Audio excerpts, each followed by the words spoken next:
Okay, so I've got the recipe worked out now. Because I want it to be a slightly lower ABV beer, I'm going for 5 kilos of Maris Otter, 1 kilo of Carapils, half a kilo of Carahel, which I had forgotten that I ordered, and half a kilo of crystal malt, which is 30 Loverbond. Then it's Idaho and Cascade. I'm still not sure which one I'll use in the dry hop. I've just left them both in for now. And I'm hoping to get 40 litres out of the batch. Now another thing I'm going to be using today, if it fits, I haven't tried it yet, is this telescopic overflow pipe, which I got from, I think it's Angel Homebrew, a guy called Paul Booker. I might just give that a quick wash just to make sure there's no oils from the sort of manufacturing process. But it is one of the things with these sort of systems that gets on your nerves a bit, is not having exactly the right sort of height on your overflow pipe. So this should sort that problem out. I'm going to set it all up, get it in the malt pipe, and put the grains in there, and it'll be my way of underletting, which I'm sure you've seen on my previous videos. So this is how the telescopic telescopic overflow pipe comes. You can see the thread there. So you use the bottom thread from the original. This is the original malt pipe. Check it out for length, actually. Pretty much perfect, same length. And then that just literally, you keep the bottom bit, and hopefully logic has prevailed in the brewing community that fits. It's not like an iPhone where it's proprietary. I like these things out of China, they all come from the same place. So yeah, now I'm going to put that in, pour the grain in, and wait for mash temperature to be the mash strike water to reach the correct temperature. Oh, one other thing, because I'm going to just be pouring the grain in here, just straight into this, I put a plastic bag underneath because it's wet outside. I would normally do it outside, but it leaves a ring of sort of powder. So I just put a bag underneath, and I can even tip that back in on top of the grain once the underletting is finished. So this will be fast forwarded, but just to show you the process.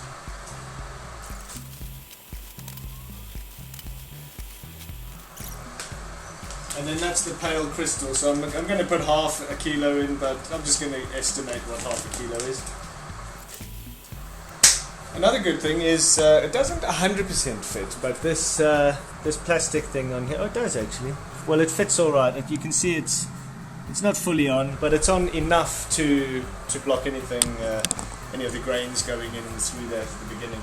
I'm going to leave it fully extended until I'm properly doughed in, and then once I'm fully doughed in, that's when I'll put the top plate on, and then screw this top piece. It should fit on there, but we'll see. It's not a necessity anyway because it's height adjustable. So yeah. Okay, so I've done my doughing in. I've made sure I've got no dough balls, all of that stuff. This might be quite comical, but I'm going to try and film putting this in.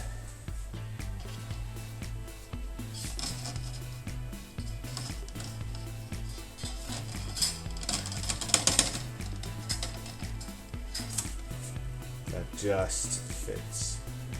Okay, and then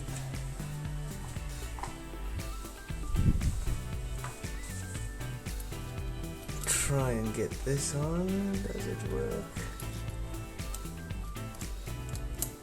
It does. Fantastic. So then that just push down to there. Get the old thing going. And let's recirc this mofo. Okay, so I'm just going to keep an eye on it. What I find normally is at the beginning of the mash, you need to run the flow a little bit slower. really nice and slow, just to sort of start getting that movement through the grain bed. Once the movement has started, like slowly going through, because if you go too fast at the beginning, it can compact that grain bed down and nothing will end up getting through there. So if you start really slowly, the momentum in the flow starts, and then you can pick up the pace. I've normally got it fully open at the end of the mash. Okay, so we're all doughed in, we're recirculating, we're sitting at 66 degrees Celsius at the moment. We've got 25 minutes left in the mash. I'm going to weigh out my hops. I've also got the HLT out. It's not something I get out all the time because a lot of the time I'm close to full volume. I just sparge with my cold sparge with a few litres of water. Okay, so that's the mash finished. I've just adjusted the, show you down here. I've adjusted the wattage to 2600 watts up from 500. A 60-minute boiling temperature. So that's going to heat up and keep recirculating, and when that gets to 75 degrees Celsius, that's when I'll pull the malt pipe out and start to sparge. Okay, I've just taken the malt pipe out now, so I've just got it on the side here. I think there's probably another litre left in there, but it's right up onto the line for 45 litres. I'm not sure if you can see it there. So I might be a little bit short. Okay, we're in the boil and first hop drop has gone in, so it's hanging on the side here in the bag. Next hop drop in 45 minutes. Okay, so we've got 15 minutes left, so I'm going to do protofloc tablets, go in. I'll put I've got some yeast nutrient and the 17 grams of Idaho going in.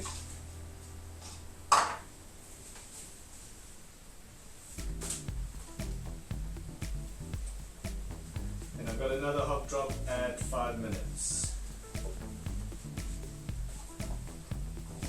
Okay, the 5-minute hop drop is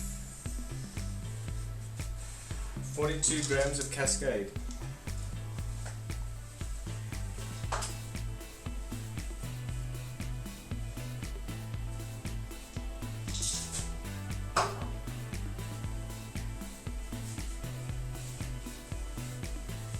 The other thing I've got going on now, I've connected up the wort chiller. I've decided I'm going to chill it down, so I've washed out the fermenter. I've got some water here nearly ready for the yeast for rehydrating. There is a 85 gram Idaho whirlpool for 10 minutes at 80 degrees, and then we're done. Okay, that's the end of that. Let me put I'm going to turn the water on now, turn the pump on. I've recirculated it so the pump's cleaned, sanitized should I say, but now it's time to cool it down to 80 degrees as quickly as I can. Okay, we're at 80 degrees, I'm going to put the last hot drop in.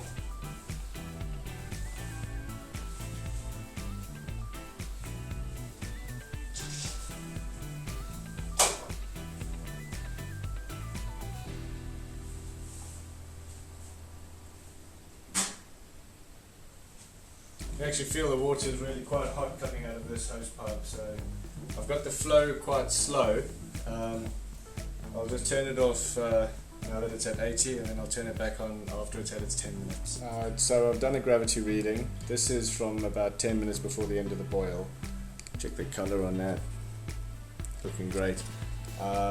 It's at 1024, which corrects to 1036, I think it was, at that temperature. I'm going to let it cool down and probably do another reading. And the next thing is this is now the right temperature. I have to rehydrate my yeast.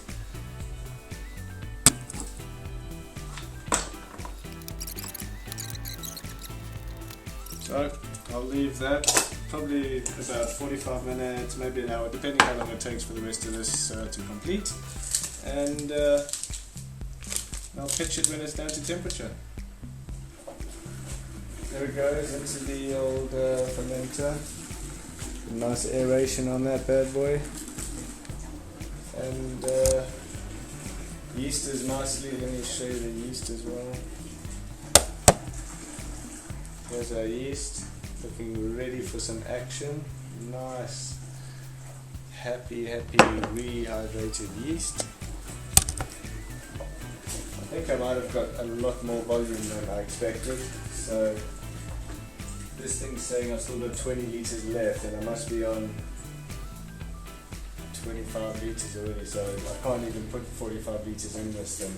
But I was a bit down on my numbers. I expected to because of the higher grain bill, but I think this will end up being about a 4%er. So,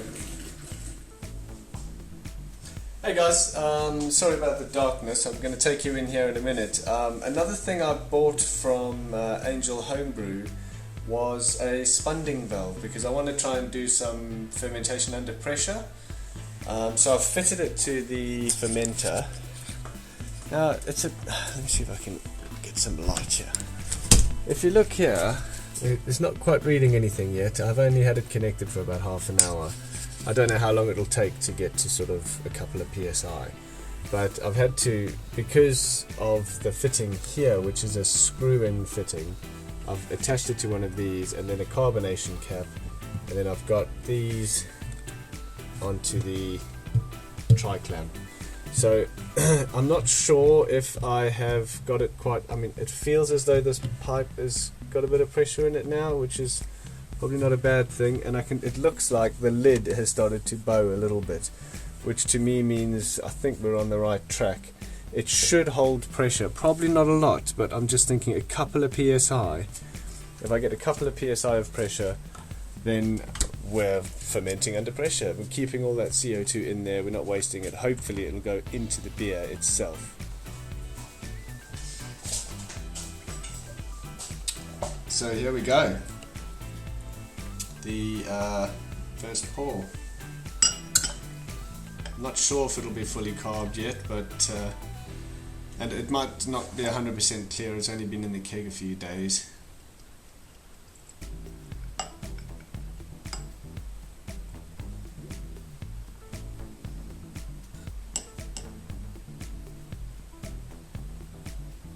Well, that looks about right to me.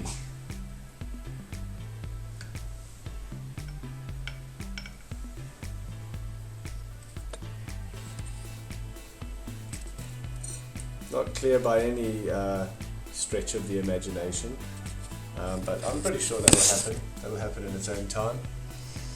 And that Idaho hop is just, I mean, the smell. I've got a bit of a cold at the moment, but I can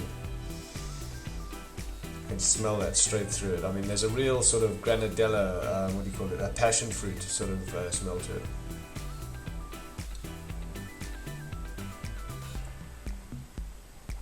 Mouth feels lovely, carbonation's lovely, and yes, there's definitely passion fruit in the. Oh, that beer is not going to last long. The bitterness has died right down, because I tasted this when I kegged it a couple of days ago. Just a little half pint. It's already rounding off nicely. So now I just need to stay away from that for a week or two. Let it clear, let it age, let it just get rid of that little bit of greenness, and then smash it. Take it easy, guys. Thanks for watching my video, and there's plenty more where this came from. Cheers.